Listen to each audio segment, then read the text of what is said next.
Hello বন্ধুরা, আজকের mock test 5টা যে ইম্পর্টেন্ট প্রশ্ন, তার মধ্যে প্রথম প্রশ্নটা কি বলছে? The sum of the length and breadth of a rectangle is 6 centimetre. A square is constructed such that one of its side is equal to a diagonal of the rectangle. মানে কিচ্ছু না, অ্যাকচুয়ালি এই যে রেক্ট্যাঙ্গেলটার কথা বলা হয়েছে, এই রেক্ট্যাঙ্গেলটার যে ডায়াগোনালটা রয়েছে সেটা হচ্ছে স্কোয়ারটার একটা সাইড। অবভিয়াসলি স্কোয়ারের প্রত্যেকটা সমান, তার অ্যাকচুয়ালি একটা সাইড হোক আর 4টা সাইড হোক, কোন দ্যাট ডাজেন্ট ম্যাটার। মোট কথা হচ্ছে এই যে আমাদের রেক্ট্যাঙ্গেলটার যে ডায়াগোনালটা সেটা হচ্ছে স্কোয়ারটার সাইড, ব্যাস এটুকু। ঠিক আছে, এরপর দুটো এরিয়া, অর্থাৎ area of square and area of rectangle 5:2। ঠিক আছে, মানে দুটো অর্থাৎ আমাদের যে স্কোয়ার এবং রেক্ট্যাঙ্গেলের এরিয়া ক্ষেত্রফলের যে অনুপাত 5:2 দেওয়া হয়েছে। ঠিক আছে, তাহলে প্রথমে আমি কি লিখলাম যে let length of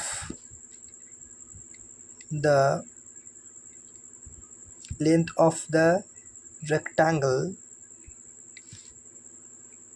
x, the length, and breadth is y। তাহলে এক্স আর ওয়াই আমরা লেন্থ অ্যান্ড ব্রেথ ধরে নিলাম। তাহলে আমাকে গিভেন কে দেওয়া হয়েছে actually x plus y equals to 6, তাই না? X plus y equals to 6 এটা আমাকে দেওয়া হয়েছে, এটা গিভেন। ঠিক আছে, আমাকে কি বলেছে যে এই যে রেক্ট্যাঙ্গেলটার যেটা আমাদের ডায়াগোনাল, আর আমরা জানি ডায়াগোনাল অফ রেক্ট্যাঙ্গেল কী হয়? ডায়াগোনাল অফ রেক্ট্যাঙ্গেল কী হয়? ডায়াগোনাল রেক্ট্যাঙ্গেল কী হয় আমরা জানি, root over x square plus y square, যখন আমাদের লেন্থ এক্স আর আমাদের ব্রেথ ওয়াই। ঠিক আছে, এটা আমরা জানি। ঠিক আছে, কোনো ব্যাপার না। এরপর কি বলেছে না, এরপর বলেছে যে এদের এরিয়ার যে রেশিও 5:2। ঠিক আছে, তাহলে আমাদের রেক্ট্যাঙ্গেলটা যদি লেন্থ ব্রেথ এক্স হয়, তাহলে তার আমরা জানি কি না actually ratio of their areas, তাহলে ratio of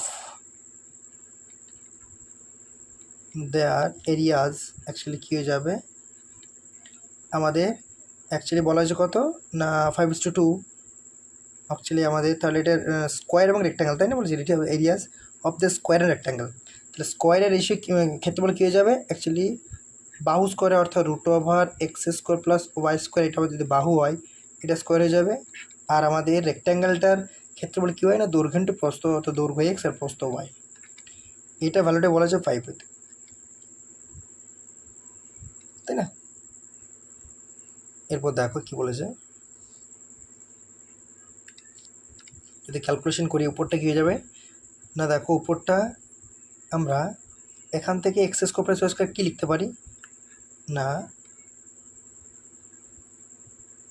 x plus y তার whole square minus 2ab by x y. এটা কিন্তু হোল স্কোয়ার, এটা ওভারঅলটা স্কোয়ার ছিল 5/2। তাহলে স্কোয়ারটার জন্য রুটটা আউট হয়ে যাবে, অর্থাৎ এক্স প্লাস ওয়াই তার whole square minus 2xy by x y equals to 5/2। ঠিক আছে, এরপর দেখো এক্স প্লাস ওয়াই অর্থাৎ দৈর্ঘ্যের প্রস্থ যোগফলটা প্রথমে আমাকে দেওয়া হয়েছে 6। এক্স প্লাস ওয়াইয়ের জায়গায় আমরা 6 লিখতেই পারি, তাই না? তাহলে দেখো যদি আমরা এটা লিখি 6 তার square minus 2xy by x y equals to 5/2। এটা 6 তার স্কোয়ার 36, 36 দুনে 72 হয়ে যাবে, মাইনাস এটা হয়ে যাবে, এটা কত হয়ে যাবে 4xy ইকুয়ালস টু 5xy। তাহলে দেখো 9xy সমান 72 হয়ে যাবে, আর xy ইকুয়ালস টু 8 হয়ে যাবে। তাহলে এটা আমরা একটা পেলাম, xy ভ্যালুটা পেলাম।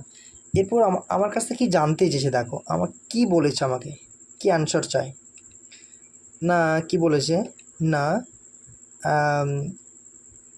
কি বলেছে the area of the square. আর আমরা এরিয়া অফ স্কোয়ার কি জানি অ্যাকচুয়ালি এটা, অর্থাৎ root over x square plus y square তার হোল স্কোয়ার, এটা আমাদের এরিয়া অফ স্কোয়ার। ঠিক আছে, তাহলে তার মানে এরিয়া অফ স্কোয়ার কী আছে না অ্যাকচুয়ালি এরিয়া অফ স্কোয়ার, ঠিক আছে, এরিয়া অফ স্কোয়ার কী হয়ে যাবে না root over x square plus y square পুরোটা হোল স্কোয়ার, তাই না? তাহলে এটা কী হয়ে যাবে না এটা হয়ে যাবে x square plus y square, আবার এটা হয়ে যাবে কি এক্স প্লাস ওয়াই তার হোল স্কোয়ার মাইনাস 2ab, আর এক্স প্লাস ওয়াইয়ের মানটা দেওয়া হয়েছে 6 তার হোল স্কোয়ার মাইনাস এর মানটা দেওয়া হয়েছে 8, তাহলে কত 36 minus 16 equals to 20 centimetre square, ঠিক আছে? আমাদের রেকর্ড আনসার, ঠিক আছে? Next question, a sum of money invested at a certain rate of simple interest per annum amounts to reach 14,522 7 years and 18,906 11 years। তাহলে সিম্পল ইন্টারেস্ট যেহেতু রয়েছে তার মানে অ্যাকচুয়ালি প্রত্যেক বছর আমার সম পরিমাণে সুদ বাড়বে ইকুয়ালি, ঠিক আছে? তাহলে 14,522 যদি 7 বছর হয়, 18,906 যদি 11 বছর হয়, তাহলে এই যে মাঝের 4 বছরে কত টাকা হচ্ছে না actually simple interest in 4 years এর কত হয়ে যাবে অ্যাকচুয়ালি 18,906 মাইনাস 14,522, তাই না? এর কত হয়ে যাবে না অ্যাকচুয়ালি এটা হয়ে যাবে 4,000 যদি 400 দিয়ে 22 হয়ে যাবে আর 16 মাইনাস মানে 386, তাই না? ভুল লিখলাম, 4,000 যদি করি তাহলে 18,000 হয়ে যাচ্ছে 84, তাই না? ঠিকই ছিল 84 ছিল, 4,384, তাই না? দেখো 18,000 পাঁচ 800 আর মোটামুটি 6, ঠিক আছে? এত টাকা এটা 4 বছরে, তাহলে আমার কিচ্ছু না, শুধু কী চেয়েছে ইনভেস্টেড অ্যামাউন্ট অর্থাৎ প্রিন্সিপালটা চেয়েছে, ঠিক আছে? তার মানে ওই প্রিন্সিপালটা 7 বছরে এইটা 14,500 টাকা হচ্ছে 7 বছরে অ্যামাউন্ট হচ্ছে। তাহলে যদি 4 বছরের আমরা প্রিন্সিপাল বলি আমরা, কারণ কি এখানে অ্যাকচুয়ালি আমাদের সুদ প্লাস আসল আছে, এখানেও সুদ প্লাস আসল আছে, তাহলে অ্যাকচুয়ালি আমাদের যদি মাইনাস করে দিই তাহলে দেখো আমাদের আমাদের অ্যাকচুয়ালি আসলটা তো ক্যান্সেল আউট হয়ে যাচ্ছে, তাহলে বাকি পড়ে থাকছে কিটা সুদটা ওই 4 বছরের সুদটা, তাহলে 4 বছরের সুদ এটা হয়ে গেলো। তাহলে 7 বছর সুদ কত, তাহলে সিম্পল ইন্টারেস্ট in 7 years 7 বছর কত হয়ে যাবে না 4,384 ইন্টু 7, তাহলে 28 2 56 58 8 5 7 21 26 6 2 7 30, ঠিক আছে?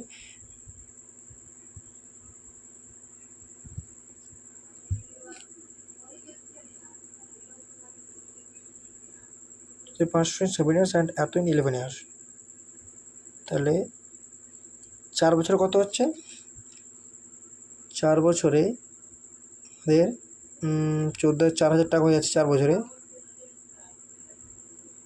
সরি 1 বছরে কত হচ্ছে আমাকে দেখতে হতো, ভুল বললাম, এটা 7 যদি গুণ করতে 28 বছর হয়ে গেল না, এটা অলরেডি 4 বছরে, তাহলে 1 বছরে কত, সরি এই জায়গাটা একটু ভুলে গেছে, সরি, তাই ভাবি এত বাড়তি হয় কী করে, তাহলে 4 বছরে তো এটা হচ্ছে অলরেডি, তাহলে আমাকে এবার 1 বছর দেখতে হবে, তাহলে 4 বছরে এটা অ্যাকচুয়ালি 4 বছরে অ্যাকচুয়ালি 4 ইয়ার্স, দেখো এখানে বলা আছে না যে 4 বছরে, তো এই 4 বছরে তাহলে অ্যাকচুয়ালি 1 ইয়ার্স ইন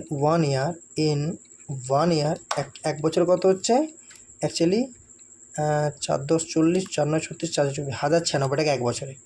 এরপর 7 বছর আমি কাউন্ট করতে পারি, এবার যদি 7 বছর কাউন্ট করি তাহলে হয়ে যাবে, ঠিক আছে? তাহলে ইন 7 ইয়ার্স কত হয়েছে না 1,096 ইন্টু 7, 742 2 4 7 63 67 7 থেকে 6 7 থেকে 7 7,672 টাকা, এইটা 7 বছরে, ঠিক আছে? তাহলে 7 বছরে অ্যামাউন্ট যদি 14,522 হয় আর যদি সুদ 7,672 হয়, তাহলে 7 বছরে আমাদের অ্যাকচুয়ালি আমাদের প্রিন্সিপালটা পেয়ে যাবো। তাহলে অ্যাকচুয়ালি প্রিন্সিপাল কত, প্রিন্সিপালটা কত হয়ে যাবে না 14,522 মাইনাস 7,672 কত হয়ে যাবে না, যদি আমরা 7 অ্যাকচুয়ালি তাহলে 0 5 7 8 8 14 6,850, তাই না? 6,850, ঠিক আছে? এত টাকা আমাদের কী হয়ে যাবে, এত টাকা আমাদের অ্যাকচুয়ালি প্রিন্সিপাল হয়ে যাবে। এরপর দেখো এখানে কিন্তু একটা যদি আমাকে বলে দিত সুদের হার বের করো, তো সুদের হার বের করার জন্য কী বের করতে হতো না, এই যে অ্যামাউন্ট এখন আমরা প্রিন্সিপাল অ্যামাউন্ট পেয়ে গেছি, প্রিন্সিপাল পেয়ে গেছি, আমার 1 বছর সুদ পেয়ে গেছি, এরপর এখান থেকে আমাদের সুদ হারটা পেয়ে যাব না। কীভাবে পেয়ে যাব না, অ্যাকচুয়ালি না 1096 টাকা 1 বছরের সুদ, আমার প্রিন্সিপাল কত না 6850 টাকা, 100 দ্বারা গুণ করলে আমরা কী পেয়ে যাব, অ্যাকচুয়ালি আমাদের সুদের হারটা পেয়ে যাবো কত টাকা সুদ। তাহলে এটা 0 0 ক্যান্সেল আউট হয়ে যাচ্ছে, 5 2 10, 5 13 65, 5 7, ঠিক আছে, 5 7 35, তাহলে তার 7 যদি হয় মোটামুটি 8 856 মানে 8, ঠিক আছে, 128 যাবে, তাহলে 8 2 16%, তাহলে সুদের হারটা কিন্তু 16% হয়ে যাবে। এটা আমাদের, যদি এটা আমাদের চাইনি, সুদের হারটা চাইনি, শুধুমাত্র আমাদের প্রিন্সিপালটা চেয়েছিল, তো প্রিন্সিপালটা বের করে নিয়েছি। আমি এক্সট্রা একটা পাথ ফাইন্ড করে দিলাম যে যদি আমাদের কোনোভাবে সুদের হারটা চাইতো তাহলে সেটা এভাবে বের করতাম, ঠিক আছে। Next question, a shopkeeper by selling 15 iPhones earns profit equal to selling price of 5 iPhones। আমি দেখো এর আগেও অনেকবার লিখে লিখে বলেছি, যদি এই ধরনের কোশ্চেন থাকে যে 15টা কিনলো, 5টার আমাদের বিক্রয়মূল্যে লাভ পেলো, 14টা কিনলো, 3টার ক্রয়মূল্যে লাভ পেলো, আবার 10টা বিক্রি করে 4টার বিক্রয়মূল্যে লাভ পেলো, এইরকম সময় অঙ্কগুলোতে একটা কথা, একটা পয়েন্ট স্টেটমেন্ট মাথা রাখবে যে যদি আমাদের লাভ বা ক্ষতিটা বিক্রয় মূল্য বা ক্রয় মূল্যের উপর হয়, যে এইখানে যেটা বলা থাকবে, যদি লাভটা আমাদের বিক্রয় মূল্যের উপর বলা থাকে, যদি বলা থাকে অ্যাকচুয়ালি আমাদের যদি বলে অ্যাকচুয়ালি প্রফিট, যদি এরকম বলা থাকে, এরকম profit equals to selling price যদি বলে, অ্যাকচুয়ালি প্রফিট আর লস, প্রফিট হোক বা লস হোক, ঠিক আছে, প্রফিট হোক বা লস হোক, প্রফিট বা loss equals to selling price, যদি যদি এরকমটা বলা থাকে না, তাহলে সেলিং প্রাইসটা must be constant, selling price must be constant, এই ভাষাটা বলে দিচ্ছে আমি, মাস্ট বি কনস্ট্যান্ট মানে কী বলতে চাই, তাই না, কনস্ট্যান্ট বলতে কি, তার মানে অ্যাকচুয়ালি আমি আরেকটা আমি যদি স্টেটমেন্ট ইনক্লুড করি যে আমি যতগুলো জিনিস কিনবো ঠিক ততগুলোই বিক্রি করবো, ঠিক আছে, ঠিক আছে, অ্যাকচুয়ালি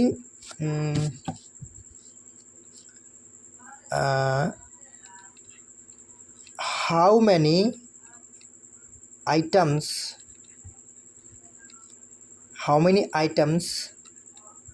I have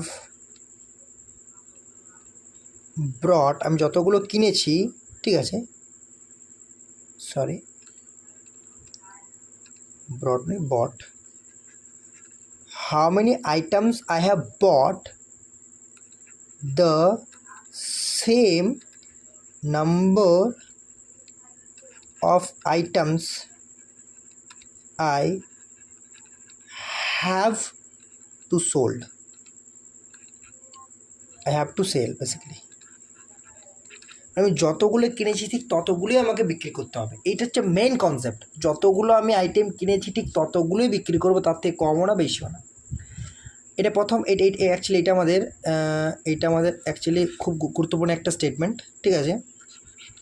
আর এরপর কী আসছে, যদি এরকম একটা কোনো আমাদের স্টেটমেন্ট থাকে যে প্রফিট বা loss equals to selling price, তখন কিন্তু সেলিং প্রাইসটা কনস্ট্যান্ট, মানে আমি এবারে কী বললাম যে যদি আমি 15টা জিনিস কিনি, প্রত্যেকটা জিনিসের ক্রয় মূল্য আমরা এক ধরে নেবো, যখন ক্রয় মূল্য হবে তখন ক্রয় মূল্য এক ধরে নেবো, যখন বিক্রয় মূল্য তখন বিক্রয় মূল্য এক ধরো, যেমন এখানে বলেছে 15টা জিনিস বিক্রি করেছে, মানে প্রত্যেকটা বিক্রয় মূল্য এক, তাহলে 15টা জিনিস বিক্রয় মূল্য 15, তার মানে অ্যাকচুয়ালি 15 টাকা আমাদের সেলিং প্রাইস কনস্ট্যান্ট, ঠিক আছে।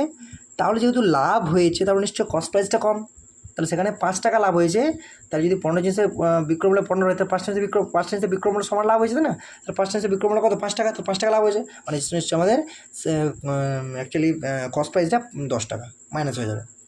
আবার যদি কোনো সময়তে স্টেটমেন্টটা এইরকম থাকে, যদি স্টেটমেন্টটা ঠিক এইরকম থাকে, কীরকম, যদি এইরকম ইন্ডিকেশন থাকে যে প্রফিট বা লস অ্যাকচুয়ালি ইকুয়াল টু, মানে যদি equal to the cost price যদি এরকম থাকে, মানে কস্ট প্রাইসের ইকুয়াল যদি থাকে, তাহলে কিন্তু সেক্ষেত্রে কস্ট প্রাইসটা কনস্ট্যান্ট হবে, অর্থাৎ তখন হয়তো আমাকে এই যে যেমন যদি এটার ক্ষেত্রেই বলি, যদি এটার ক্ষেত্রে দেওয়া থাকতো যে 15টা বিক্রি করলাম, কিন্তু আমার এই যে লাভটা সেটা কিন্তু আমাদের সেলিং প্রাইস না হয়ে যদি এখানে থাকতো কস্ট প্রাইসে লাভ হলো, যদি সেলিং প্রাইস না হয় কস্ট প্রাইসে, তাহলে কিন্তু তখন আমাদের এই যে 5টা জিনিস বিক্রি করেছি মানে কি, আমাকে ধরে নিতে 15টা জিনিস বিক্রি করেছি মানে ধরে নিতে তো 15টাই আমি কিনেছি। তাহলে 15 ক্রয় মূল্যটা আমি কি বলেন যে ক্রয় মূল্য যেটা ধরবো সেটাকে আমি 1 ধরে নেবো টাকা, তাহলে 15টা জিনিসের ক্রয় মূল্য 15 টাকা ধরে নেবো। তাহলে যে লাভ বা ক্ষতি আমাদের ক্রয় মূল্যের ওপরে হয়, তাহলে 15 টাকা। আর যেহেতু 5টা জিনিসের ক্রয় মূল্যের সমান লাভ হলো, তার মানে কি, তাহলে মানে অ্যাকচুয়ালি এখানে 5টা জিনিস ক্রয় মূল্য অ্যাজ ইট ইজ রয়ে যাবে, বাড়িতে এটা ধরে নিই যদি 20 টাকা বিক্রয় মূল্য, সেই 5 টাকায় হয়। ঠিক আছে, বেসিক্যালি কিচ্ছু না, যেটা বলবে যদি আমার বলে সেলিং প্রাইস কনস্ট্যান্ট, যদি কস্ট প্রাইস বলে কস্ট প্রাইসে কনস্ট্যান্ট, ব্যাস এইটুকু হচ্ছে গল্প, আর কিচ্ছু না। তখন কিন্তু এই ধরনের একটা ইন্টু 100 করলে আমাদের পার্সেন্টেজ পেয়ে যাবো। ঠিক আছে, তো যাই হোক, যেটা বলার ছিল সেটা আশা করি বুঝতে পেরেছো। যদি না বুঝতে পারছো ভিডিওটা আবার পজ রিওয়াইন্ড করে দেখে নাও। ঠিক আছে, তাহলে এখানে আমাকে কি বলেছে দেখো, এখানে আমাকে বলেছে যে 15টা জিনিস বিক্রি করেছি, 5টা জিনিসের বিক্রয় মূল্য সমান লাভ হয়েছে। ঠিক আছে, 5টা জিনিসের বিক্রয় মূল্য সমান লাভ হয়েছে। ঠিক আছে, তাহলে যদি 5টা লাভ মানে লাভ বা ক্ষতিটা আমি অ্যাজ ইট ইজ উপরে রাখবো, আর সবসময় লাভ বা ক্ষতিটা আমাদের ক্রয় মূল্যের উপরে হবে।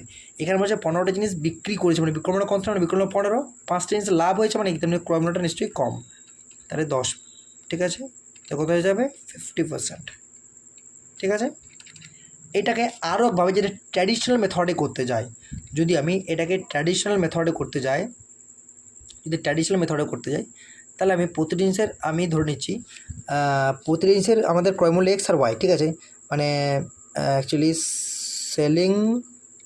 Selling price of each item আমি এক্স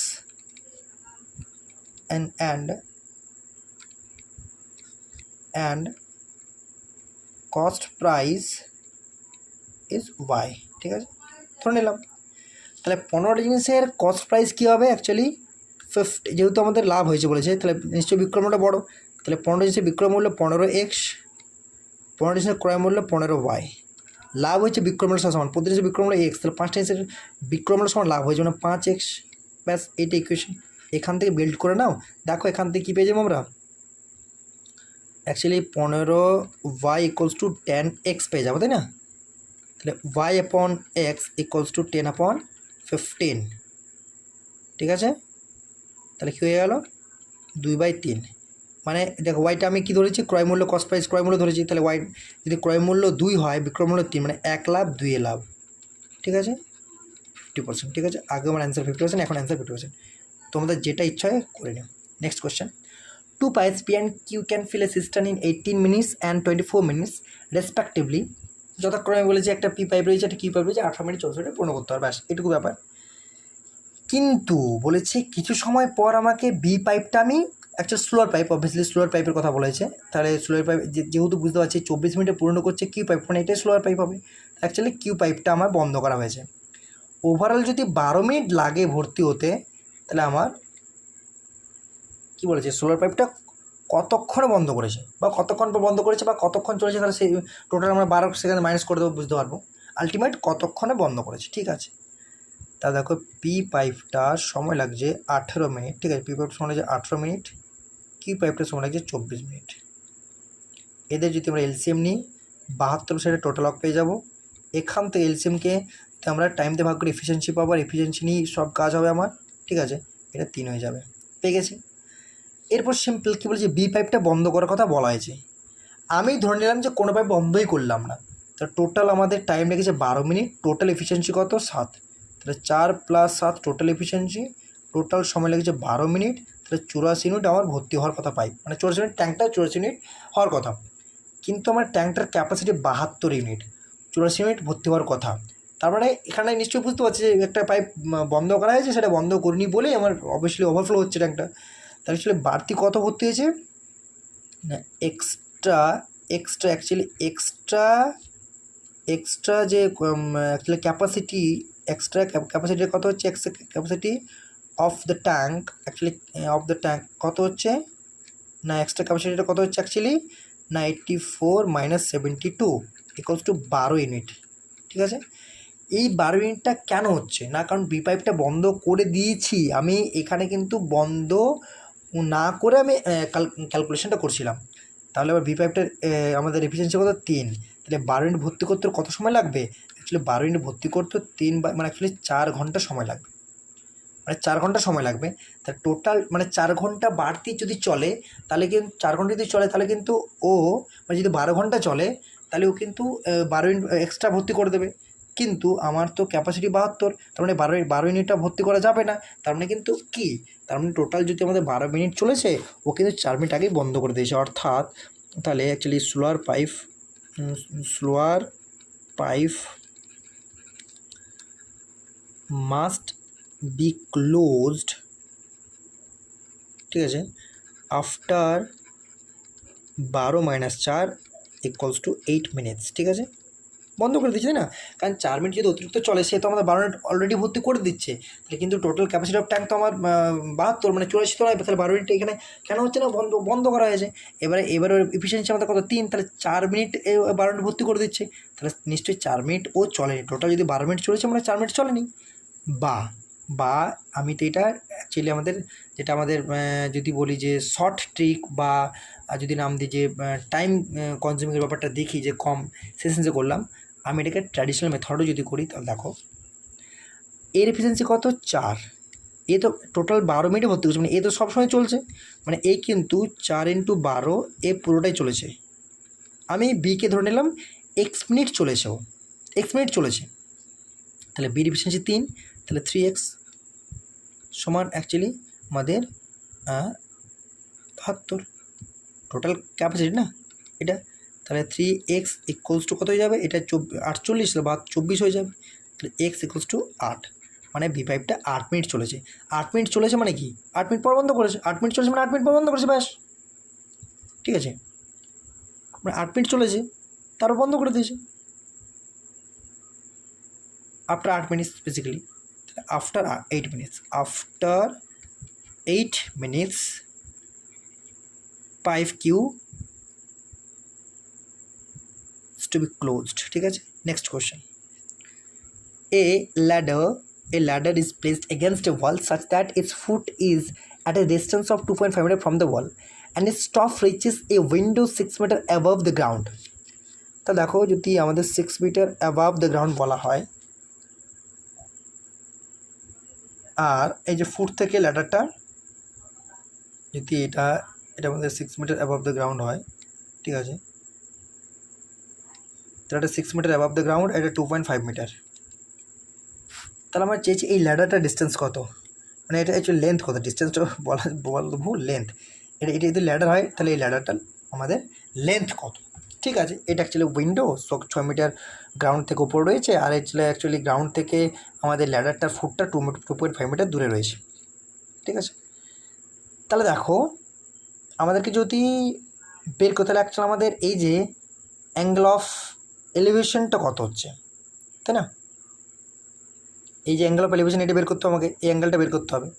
তাহলে অ্যাঙ্গেল অফ এলিভেশন কী বের করবো, ন্যাচুরালি আমাদের যদি করি এই যে লম্ব মানে পারপেন্ডিকুলার আপন বেস = হয় আমরা জানি ট্যান থেটা, তাই না, ট্যান থেটা। তাহলে পারপেন্ডিকুলার এখানে পাচ্ছি 6 আর আমাদের বেস পাচ্ছি 2.5 = ট্যান থেটা। এটা হচ্ছে অ্যাঙ্গেল অফ থেটা, যদি অ্যাঙ্গেল অফ এলিভেশন, অ্যাকচুয়ালি আমাদের থেটা = অ্যাঙ্গেল অফ এলিভেশন, ঠিক আছে, অ্যাঙ্গেল অফ এলিভেশন, ঠিক আছে, অ্যাঙ্গেল অফ এলিভেশন। তাহলে দেখো এখান থেকে কী পাবো আমরা, যদি কাজ করি আমরা, এটা অ্যাকচুয়ালি 12/5 হয়ে যাবে, তাই না, 2.5 বলতে অ্যাকচুয়ালি যদি আমরা 0.0 গুণ করি 7/25 মানে 5 × 5 = 25, তাহলে ট্যান থেটা সমান 12/5। আবার ট্যান থেটা সমান কী পেলাম, আমাদের পেলাম অ্যাকচুয়ালি আমাদের অ্যাকচুয়ালি পারপেন্ডিকুলার বেস। তাহলে আমাদের ল্যাডারটা দরকার, এখানে ল্যাডার দেখছে হাইপোটেনাস, তাহলে হাইপোটেনাস দরকার, তাহলে এখান থেকে হাইপোটেনাস কীভাবে পাবো, অ্যাকচুয়ালি হাইপোটেনাস = p² + b², আর অ্যাকচুয়ালি p² হচ্ছে 12² আর b হচ্ছে 5², তাহলে অ্যাকচুয়ালি 169 হয়ে গেল, এটা h² হয়, যদিও h² হয়, তাহলে h², এইচ ইকুয়ালস টু 13, তাহলে হাইপোটেনাস 13 হয়ে গেল, তাই না? এটা কিন্তু এই মানটা পাইনি আমি এই যে অ্যাঙ্গেল অফ এলিভেশন থিটার এটার রেসপেক্টে যেটা আমার অ্যাকচুয়ালি হাইপোটেনাস সেটা পেয়েছি, ঠিক আছে? এরপর দেখো কি চেয়েছে, এরপর কি চেয়েছে না আমার কি বের করতে হবে, এরপর এই যে এটা বের করতে হবে, তাই না?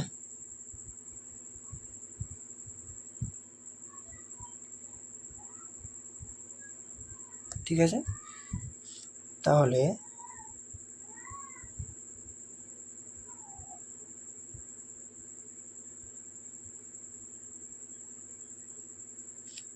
এরপর দেখো আমাদের এটা যদি বের করতে হয় তাহলে এটা আমাদের লম্বয় ভূমি মানে অ্যাকচুয়ালি আমাদের লম্ববতী, তাহলে এটা হয়ে যাবে 6/13,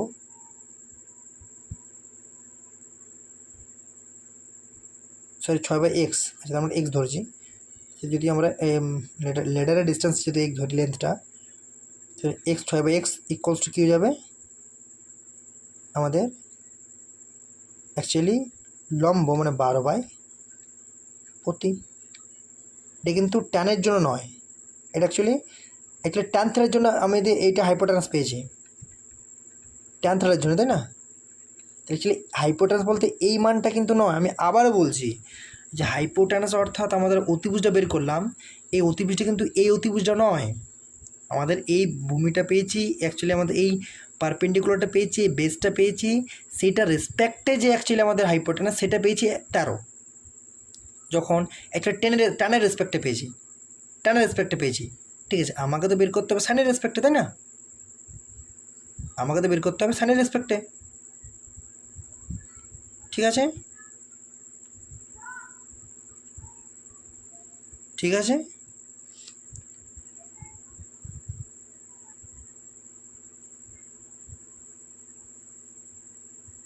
কিছুটা ভুল হলো, তাই না?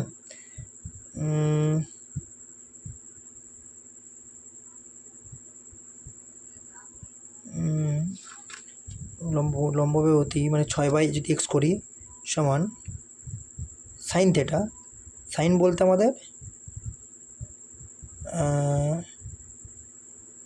লম্বব্যবধি আর আমাদের লম্বব্যবধি, দেখো 6-এর জন্য 12, তাহলে 2 গুণ আসছে, তাহলে অ্যাকচুয়ালি এটা যদি 6.5 হতে হবে এক্স হয়ে যাবে, তাই না? তার মানে এটা দেখতে পাচ্ছি আমরা কী যাবে অ্যাকচুয়ালি যদি এটা ক্যালকুলেশন করি, তাহলে এটা আমরা এখানে দেখতে পাবো যে অ্যাকচুয়ালি হয়ে যাচ্ছে এক্স সমান কী হয়ে যাচ্ছে না 78/12, ঠিক আছে? তো এটা হচ্ছে 6.5 সেন্টিমিটার, ঠিক আছে?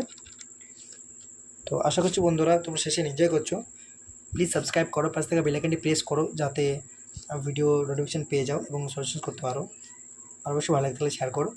Thank you.